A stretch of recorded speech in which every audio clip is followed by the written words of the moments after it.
Presiden Amerika Serikat Donald Trump kembali menyalahkan Iran atas terhentinya perundingan untuk mengakhiri perang yang dilancarkan Amerika Serikat dan Israel terhadap Iran. Dalam unggahannya di media sosial, Trump mengklaim Iran telah menyatakan diri dalam keadaan hancur dan ingin Selat Hormuz kembali dibuka sesegera mungkin.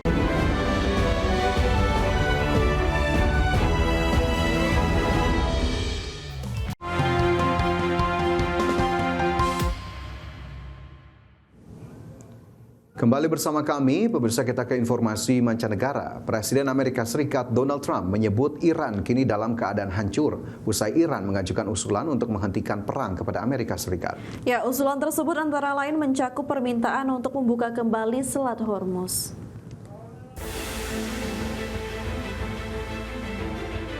Presiden Amerika Serikat Donald Trump kembali menyalahkan Iran atas terhentinya perundingan untuk mengakhiri perang yang dilancarkan Amerika Serikat dan Israel terhadap Iran.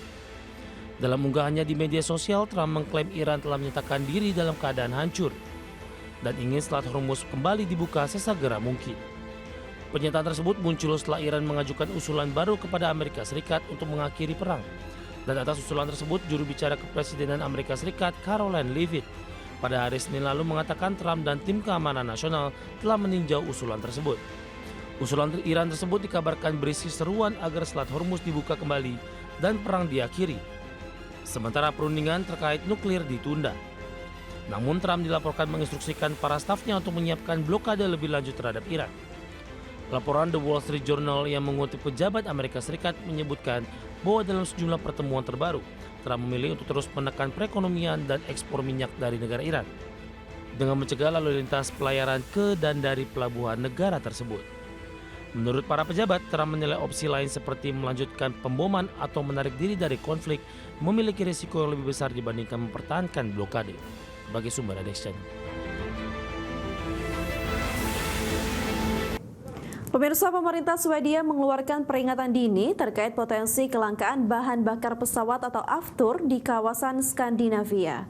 Penutupan Selat Hormuz serta kerusakan fasilitas penyulingan di Timur Tengah diprediksi akan memicu krisis energi jangka panjang bagi industri penerbangan global.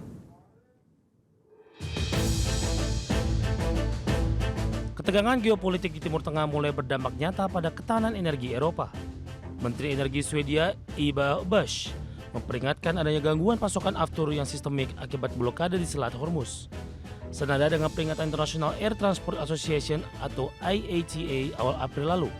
Meski harga minyak mentah sempat mengalami penurunan, harga aftur diprediksi akan tetap melonjak tinggi akibat rusaknya kapasitas penyulingan di wilayah konflik yang membutuhkan waktu berbulan-bulan untuk pemulihan. Meski saat ini kelangkaan secara menyeluruh belum terjadi, kekhawatiran meningkat karena sekitar 20% pasokan aftur untuk Uni Eropa dikirimkan melalui jalur Selat Hormuz.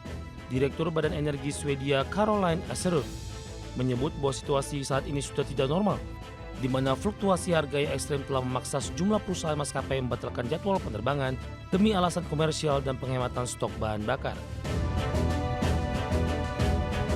Sementara itu, Perdana Menteri Swedia Ulf Kristersson menegaskan bahwa negaranya relatif lebih tangguh menghadapi krisis energi karena mayoritas kelistrikan nasional mengandalkan tenaga nuklir dan hidro. Selain memiliki kapasitas penyulingan yang besar, Swedia juga mendapatkan sebagian pasokan bahan bakar dari Laut Utara. Namun Kristersson memperingatkan bahwa stabilitas ekonomi Skandinavia akan tetap terancam jika konflik Iran dan Amerika Serikat terus memburuk dan mengganggu pasar energi internasional di sepanjang tahun 2026. Sebagai sumber ada Exchange. Guna mewujudkan Indonesia Emas 2045, Ketua MPR RI Ahmad Muzani menekankan pentingnya belajar soal pembangunan dari China. Hal tersebut disampaikan Muzani saat menghadiri China Indonesia Promotional Event for the English edition of Xi Jinping, The Governance of China di Jakarta. Muzani menilai China menjadi salah satu negara yang layak menjadi contoh dalam pembangunan, di mana China berhasil menjaga stabilitas sekaligus mendorong pertumbuhan ekonomi yang merata. Tak hanya itu, China juga berhasil menekan kemiskinan hingga nol. Menurut Muzani, pengalaman kepemimpinan Presiden China Xi Jinping dalam mengelola populasi besar hingga 1,4 miliar jiwa menjadi hal penting yang bisa dipelajari Indonesia untuk mewujudkan Indonesia Emas 2045. Wacana bagi diskursus kita tentang berbagai macam pilihan pembangunan cara mengendalikan pembangunan, karena itu adalah buku yang sangat penting dari pengalaman Presiden Xi Jinping mengelola 1,4 miliar penduduk Cina dalam pengelolaan ekonomi, menstabilkan dan menenangkan mereka, memberi harapan dan optimisme mereka, serta meyakinkan agar apa yang dipilih oleh pemerintah Republik Rakyat Tiongkok adalah pilihan yang benar bagi masa depan China atau Tiongkok. Karena itu, tadi kami sampaikan ada sebuah survei lembaga nasional pada tanggal 8 sampai 12 Maret yang dipublikasikan oleh Lembaga Survei Indonesia mengatakan bahwa 23,2% rakyat Indonesia mengatakan Republik Rakyat Tiongkok bisa menjadi pilihan. Kepala BP BUMN Doni Oskaria mengungkapkan sebanyak 167 BUMN telah ditutup. Ia mengklaim penutupan tersebut tidak serta-merta mengakibatkan adanya PHK lantaran BUMN masuk dalam proses konsolidasi yang berfokus pada efisiensi bisnis. Sebanyak 167 badan usaha milik negara dinyatakan telah ditutup karena dilakukan konsolidasi. Konsolidasi ini meliputi BUMN di sektor logistik, industri pengortek.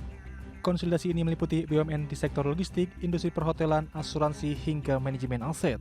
Proses konsolidasi pun telah dilakukan BP BUMN setelah berdirinya BPI Danantara. Kepala Badan Pengaturan BUMN Doni Oskaria mengatakan konsolidasi BUMN lebih berfokus pada efisiensi bisnis, tidak pada jumlah pekerja. Sehingga Doni memastikan tidak ada pekerja BUMN yang di PHK. Streamlining ini tujuannya untuk karyawan. Jadi tidak usah khawatir, semuanya dilakukan dengan niat baik, tidak usah khawatir untuk karyawan, karena karyawan tidak akan di PHK.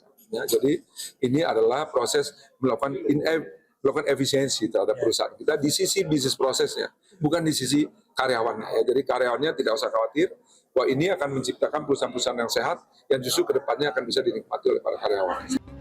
Dengan adanya konsolidasi BUMN di beberapa sektor, maka jumlah BUMN dan anak usaha BUMN yang mencapai 1.100 perusahaan ditargetkan akan menjadi 257 perusahaan. Proses penyelesaian konsolidasi ini pun akan dilakukan secepatnya karena menurut Doni Oskaria, hal ini telah diperintahkan oleh Presiden Prabowo Subianto. Dari Jakarta, Riki Anwardi, Tim Liputan ID Action. Pemerintah terus mengejar potensi sumber ekonomi untuk meningkatkan pertumbuhan ekonomi secara nasional. Keputusan Presiden nomor 4 tahun 2026 pun diterbitkan sebagai upaya akselerasi pertumbuhan ekonomi.